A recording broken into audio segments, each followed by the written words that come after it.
చేసిండు ఒక రోజు ముందు. ఆ ప్రాక్టీస్ చేసిన సమయం లోపల వాళ్ళందరు టీం మెంబర్స్ అందరూ కూడా పర్ఫెక్ట్ గా గెలుస్తామన్న ధీమాతో ఉన్నారు రెండు టీములు కూడా.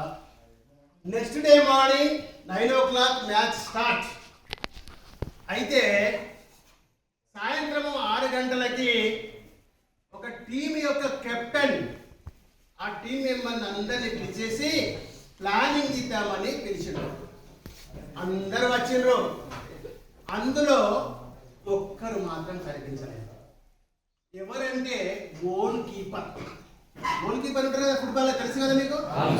ఆ గోల్ కీపర్ అనేటువంటి కనిపిస్తారు.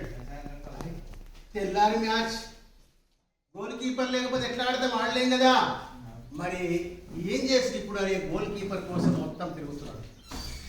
అటు చూస్తున్నాడు, ఇటు చూస్తున్నాడు, ఏడ కనిపిస్తున్నాడు గోల్ కీపర్.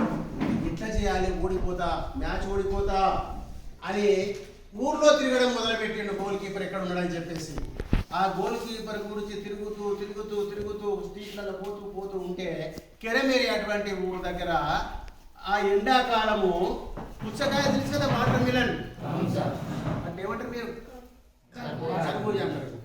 ఆ కర్బూజా లారీ వచ్చిందట అక్కడికి ఒకటి. ఆ లారీ లోడ్ వచ్చింది. ఇక్కడ ఉన్న ఆయన లోడ్ తెప్పించిండు. అక్కడ గోదాము ముందట లారీ నిలబెట్టిండు. లేబర్ హమాలి ఉంటారు కదా, హమాలి. ఆ హమాలి ఒకతను పైకి ఎక్కిండు. ఇంకొక హమాలి గోదాం దగ్గర లారీ కింద నిలబడ్డాడు. ఆ పైన ఆయన తీసేసి ఒక్కొక్క పుచ్చకాయని, దాన్నే మీరేమన్నా కర్బూజాని తీసి కింద ఇస్తున్నాడు. ఈ కింద ఉన్న ఆయన ఇట్లా పట్టుకొని గోదాం ఇట్లా వేస్తున్నాడు. ఆయన అటు నుంచి వేస్తున్నాడు, ఇలా తీసుకుంటున్నాడు, ఇట్లా వేస్తున్నాడు. ఒక్కటి కూడా ఈసీది మిస్ కాకుండా ఎటు నుంచి వేసినా కానీ ఈయన పట్టుకుంటున్నాడు, అది అట్లా వేస్తున్నాడు. ఈ కెప్టెన్ అటువైపు నుంచి వెళ్తున్నాడు.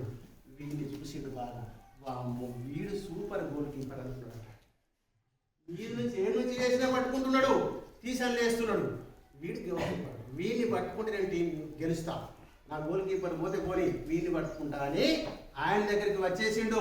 అయ్యా నువ్వు సూపర్ గోల్ కీపర్ అయ్యా, నువ్వు నాకు పొద్దున తెల్లారితే మ్యాచ్ ఉన్నది, ఫైనల్ మ్యాచ్, నా గోల్ కీపర్ లేడు, నీకు పుణ్యం ఉంటుంది, నీకు ఎన్ని కావాలన్నా ఇస్తా డబ్బులు, కానీ నువ్వు నా టీంలో గోల్ కీపర్గా నువ్వు ఆడు అని చెప్పిండు. ఆ గోల్ కీపర్ ఏందో, ఆ గేమ్ ఏందో ఆయన తెలియదు హమాలికి. అరే నేను చెప్తా రావయ్యా అన్న, మళ్ళీ పోనీలే డబ్బులు ఇస్తా అంటుంటా కానీ అని పోయింది. మ్యాచ్ స్టార్ట్ అయింది. తెల్లారి గోల్ కీపర్ గోల్ పోస్ట్ దగ్గర నిలబడ్డాడే. ఏ బాల్ వచ్చినా కానీ పట్టుకునే దానికి సిద్ధంగా ఉన్నాడు. ఎందుకంటే మీద నుంచి ఎక్కడి నుంచి ఇట్లా పట్టుకుంటే అలవాటు కదా, ఇది ఏ బాల్ వచ్చినా పట్టుకుంటారు. 2 మ్యాచ్లు తక్కువ నడుస్తున్నాయి, అటు ఇటు కొడుతున్నారు, ఎవరు కూడా ఒక గోల్ చేయలే. అరగంట గడిచింది.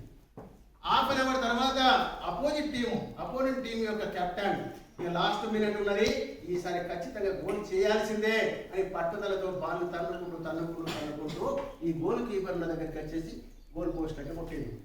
కొడితే బాల్ మిస్ అవుతుందా, పర్ఫెక్ట్ గోల్ కీపర్ టక్కన పట్టేసుకున్నాడు. ఎటు నుంచి వచ్చినా కానీ పట్టేసుకున్నాడు. లోపలికి పోనీయలే, ఆగిండు. కానీ ఆయన అలవాటు ఏం తెలుసా, పట్టేసి లోపలికి పెట్టేసిండు. ఏం చేసిండు, లోపల పెట్టేసిండు. ఏమైంది, మ్యాచ్ ఓడిపోయింది. అంటే గోల్ కీపరు పర్ఫెక్టే పట్టుకుంటా, కాయ వేసి ఏ నుంచి పట్టినా కానీ ఆయన అలవాటు ఏంది, పట్టిందని లోపలేసి ఆయన అలవాటు. కానీ ఇక్కడ గోల్ కీపర్ ఉన్నాడు, లోపలేస్తే ఏమైంది, మ్యాచ్ పోతుంది.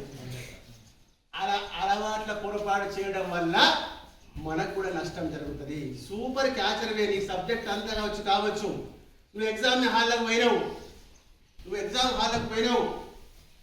క్వశ్చన్ పేపర్ అంతా చదువుకున్నావు, అన్ని ఆన్సర్స్ వచ్చినాయి, అన్ని బాగానే రాసినావు, కానీ క్వశ్చన్ నెంబర్ వేసి మర్చిపోయినావు. ఏమైంది, నేను రాసిన సూపర్గా అనుకున్నావు, నంబరే వేయలేదు. లేకపోతే అలవాటు ప్రకారంగా 2వ క్వశ్చన్కి ఆన్సర్ రాసేసి 3వ నెంబర్ వేసావు, ఏమైంది, పోతుంది.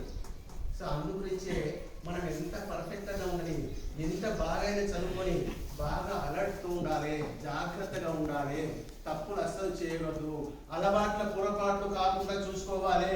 నాకు ఇదే అలవాటు, నేను ఇట్లనే చేస్తాను అట్లనే, కానీ అలర్ట్గా చేయాలి.